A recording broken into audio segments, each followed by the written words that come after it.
This is Ron Brown again. I'm doing this video on User SmartGroups on July 15th, 2022. It is noon Central Time. I'm going to, in this video, take a look at User SmartGroups. Once again, here's the risk disclaimer. I don't need to repeat this, so let's go ahead and just get started on this video. I'm going to be working on the designer. I've only included a few user smart groups to start with. I have many of them. I have too many of them. I thought maybe these would be most useful for you. There's several that are low risk entries, and let's just go ahead and do this. I've been updating in the background. In fact, it's updating right now. The hourglass indicates that the quotes are updating. I update them every 5 minutes, and I'm going to go in here and just select Rebuild User Smart Groups. This is on the Tools menu, and what it's doing is taking the current data from HGSI, and with just a few of these, this is very fast, and I'm just going to open this up. And these are instant watch lists is what I call them, and I'm only using 16 securities. These are driven to the top of the list by the combo ranking. I'll just click on this, go in, just take a look at this first one right here.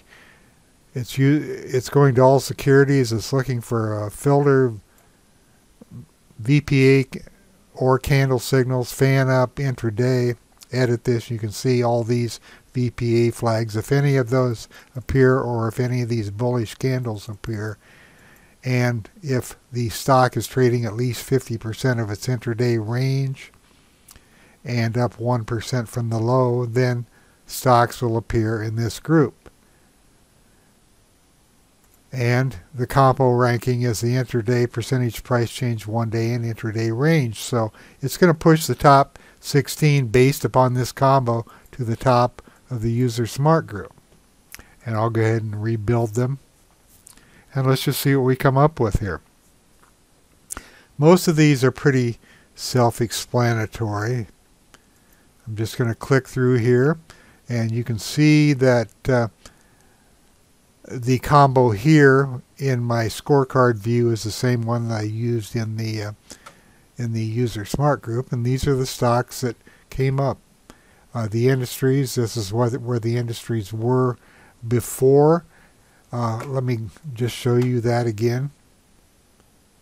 Industries. If you want the most current information, just rebuild industries in this group, or rebuild securities in this group, which is the industry group. And I'm rebuilding these.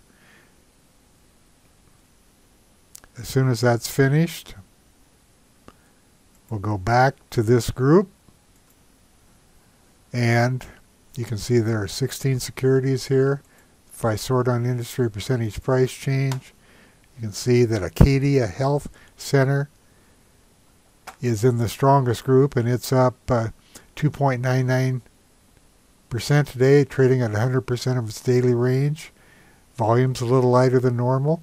It crossed over 9 days ago. Remember, the fan's up on this one, and the VPOC crossed over 17 days ago. It has an RS of 94, Kirkpatrick 97. It's outperformed the S&P by 3% over 5 days and by 6% over 10 days. So let's just take a look at this. Here's the weekly chart. You can see on the weekly chart that it's getting up here near resistance, but over the past 4 weeks, it's moved up nicely. Take a longer look at this. By holding my alternate key and hitting the number 2 key on my keyboard, I can get a long-term look, and you can see that this stock on the weekly chart, here was a test. Here's a confirmation of that test. Here's an effort to rise. Another effort to rise, and then a pullback, but support came in right through here, right at that area. And here we are on the daily chart. Let's look at the daily chart in full screen. So here's the crossover back here on the 3 and 6, and the VPOC crossed over a few days before, pulled back here to the 200-day, then an effort to rise, and then there was a negative flag on this one, but that was pretty much ignored, and then this is where the crossover happened around $68. On this pullback here, one-day pullback, you shouldn't worry about one-day pullbacks. Anyway, it pulled back. Let's go down and look. Here it was pretty heavy volume, but the next day you can see it gapped down, and then buyers stepped right back in. And here we go again, low volume test, and a confirmation. It's out to nearly a new high. Let's look at one more stock here on this. This one's trading at 100% of its daily range. It crossed over. Let's go back to this here. Yesterday the volume was low, the spread was narrow, but it closed very high. The days since the crossover, 3 days. Remember, zeros the crossover, 6 days on the VPOC, high RS, outperforming the S&P over 5 days. Let's take a look at this one. Now, looking at the weekly chart, you can see that there's an awful lot of congestion and consolidation here. So, and it's getting up here near resistance. Again, I don't like this chart nearly as much as the other. You bring this up full screen, you can see it's at resistance here and back here also. But it did cross the 3, cross the 6 right here. The 6 and 18 are positive, and the intermediate term is also positive, but still I don't like the fact that it's coming up to resistance. And the group up here, this is 93 marine shipping. It's just got to break past that. Now let's look at the fundamentals quickly. Look at this, losing money. No earnings due date on this yet. I don't like it.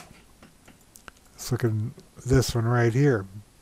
Now here we have a nice trending stock on the weekly, series of higher highs and higher lows up to this point. Then we had a lower low established, but that was really negated by this higher high at this point. And then it came down, formed a low, and now it's forming a higher high. It looks like this one wants to go. Remember, I don't recommend these. I'm just pointing things out. Let's look at it on the contextual chart.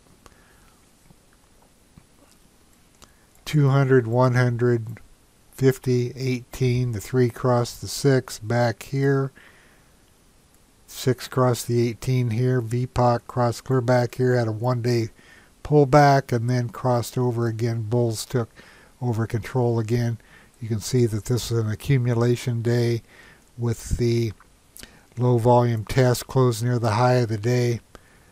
Always look at the candles and see where they close within the range. That have moved up and some short-term profit taking, but nothing very serious. And then it did break out today. Let's go back. Put this back here, and you can see that it's breaking out to a new high. How do the earnings look on this one? Hit the wrong thing. Good earnings growth. Look at this right here. This chart, the red is the revenue growth, and the blue is the earnings growth, and you can see that they're both moving up nicely.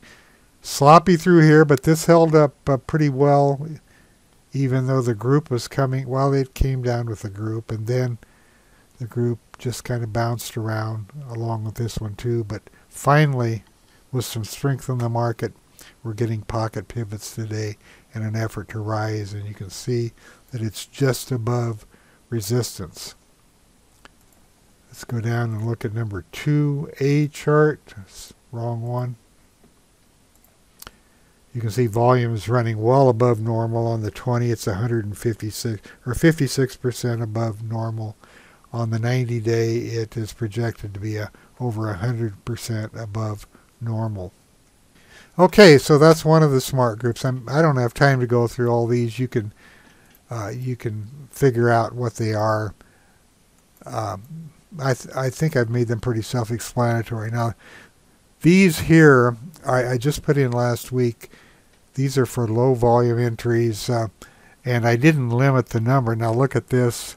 How many are in here? 99 today. Low volume test on the, and they're up for the day. So let's just put this in here. Well, since I ran it, you can see one of them's gone negative, but the rest are all positive. And what these stocks are showing is a low volume test and now a confirmation of that test. The low volume test, you're going to see this low volume test on these stocks from the prior day. And I consider these low risk entries. I'll take that crosshair off. Low volume test, low volume test. Okay. So I like these screens. I have I just put them in. I haven't really traded them yet, but like I said, I'm just looking for low volume entries. Now this requires the fan up. So the fan is up on these stocks, and here's a low volume entry. Move higher. Low volume test. And then a confirmation of this and a breakout higher. These are expensive stocks, but the theory is the same. I'm looking for a low volume test and a relatively low risk entry on all of these. Now the next one, this is really for days like yesterday where the stocks gap down and then they may still be negative, but they're moving up. Well, this one is off its range. Here's what I'm looking for. So you can see that this is still negative, but it's at 100% of its range, and the change, the last compared to the low, it's up 7.44%. So I know this one gapped down, and then buyers stepped into it. And here it is right here. You can see it gapped down from the prior day. Oh, that's a cheap stock. Not a good example. But it locates these stocks that gap down, and then buyers are stepping back into them. Let me find a different example. Here's the marine shipping. Let's look at this. So it didn't gap down. It opened here. It traded down and then came off above more than 1% off of its low. So it's going to show up in this screen now. Let's look at front line. Gap open, traded down, and it's moving back up. So it's going to locate stocks that are off of their lows, even if they have negative numbers. Now I don't know what's going on here. This is, well, it's a 96-cent stock. I can't use that. Okay, let's move down here. What I've done here are some low pivots with a VPA flag, looking for low risk entries here also.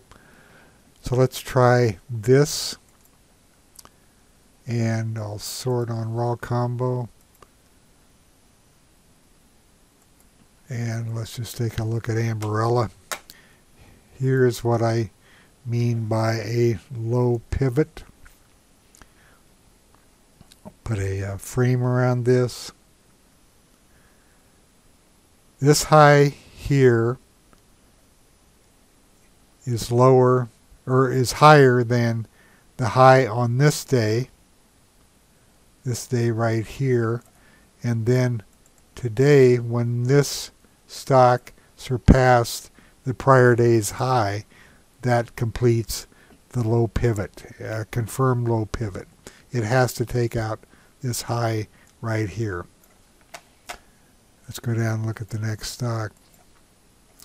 This is a good example of a low pivot. Here, look at that volume that came in yesterday. That is true stopping volume. So here's the high, higher than this high. This low is lower than this low. That's where the pivot is formed.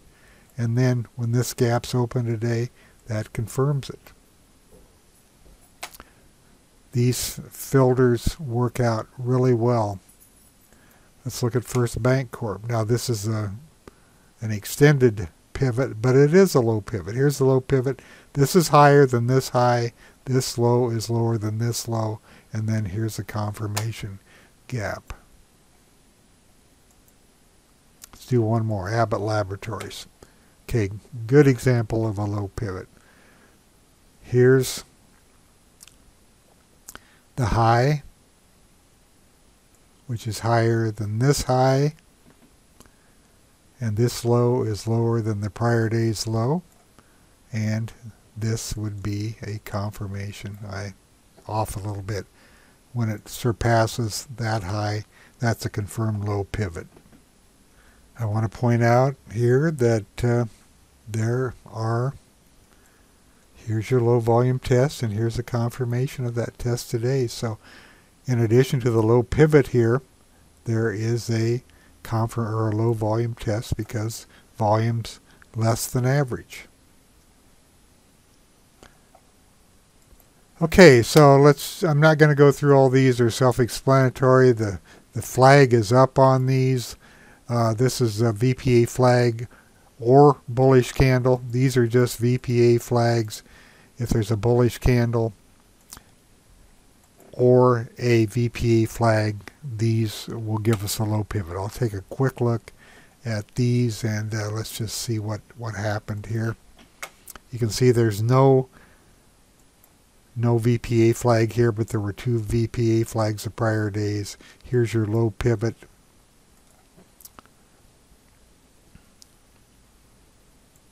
This high is higher than this high,